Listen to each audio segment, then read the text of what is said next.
Yes guys, welcome to another video and welcome to my garage gym. As you can see, I've just got done with my own training, just hit a nice MMA session this morning, and yeah, I'd like to welcome you back to the next video, and this one's all about how to program your resistance training, allowing for, incremental progress over time. And how do you progress, and what's the most kind of sensible way of progressing? So yeah, let's get into it. So splitting it down into 4 simple steps. Step number 1, pick a split. Step number 2, pick your exercises. Step number 3, your starting weight. And step number 4, progressive overload, probably the most important thing on the list. Let's run through kind of each of these in their own right and explain kind of what they mean and how you can apply it to your own programming essentially. So number 1, pick a split. That's essentially kind of how many days can you commit to this particular program. So for example, if you can commit 3 days, perhaps your split would be 1 upper body day, 1 lower body day, and 1 full body day, for example, right? Or it could be something else. A very popular one is push, pull, legs. So pushing exercises, pulling exercises, and then legs. And then you kind of cycle that each week. If you can commit 4 days, perhaps you'll do 2 upper, 2 lower, and so on and so forth. So that's number 1, right? Pick your split. How many days are you going to commit to this strength training program? Now, my recommendation would be for any strength training program, I mean, if you're going from 0, even 1 day a week is going to be pretty much, good and sufficient. You're probably going to see some progress. However, generally speaking, if people can commit at least 3 strength training sessions a week, that's probably going to be a sweet spot. So even if you can't go more than that, 3 days is generally perfect to kind of make sure you're hitting all the muscle groups, spending enough time on each of them, actually to be able to progress as well. And that doesn't need to be in a gym, right? So maybe it could be 1 or 2 gym sessions, but it could also be a body weight session as well, involving press-ups and perhaps pull-ups if you have that capability somewhere. So that's number 1, pick a split. Number 2, pick your exercises. I mean, that's probably the easiest one on there, perhaps, with regards to really just pick them on preference. What exercises do you like for each of the muscle groups? Which ones are you more likely to repeat and you don't mind doing?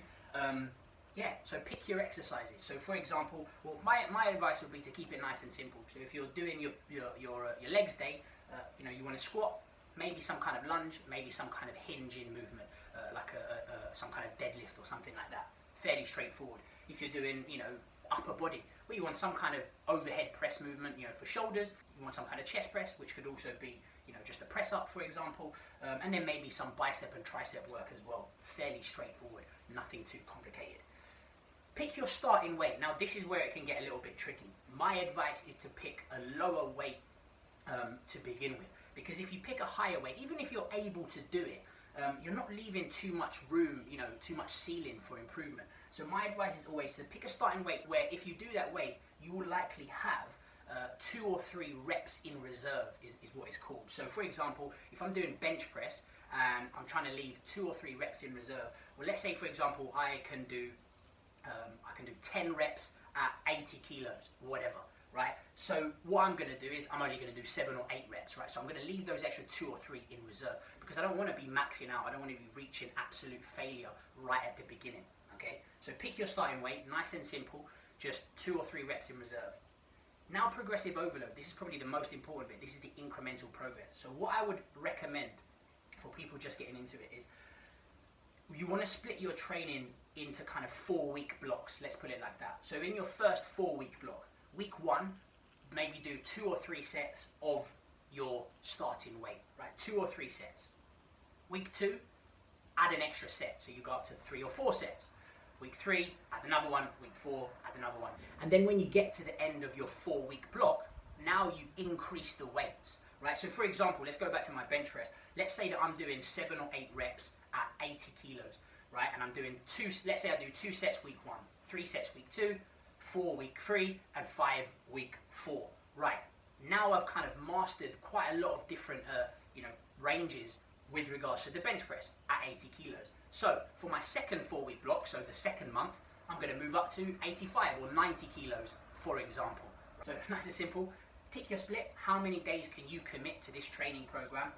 Pick what kind of works for you in terms of what things you prefer to do on what days.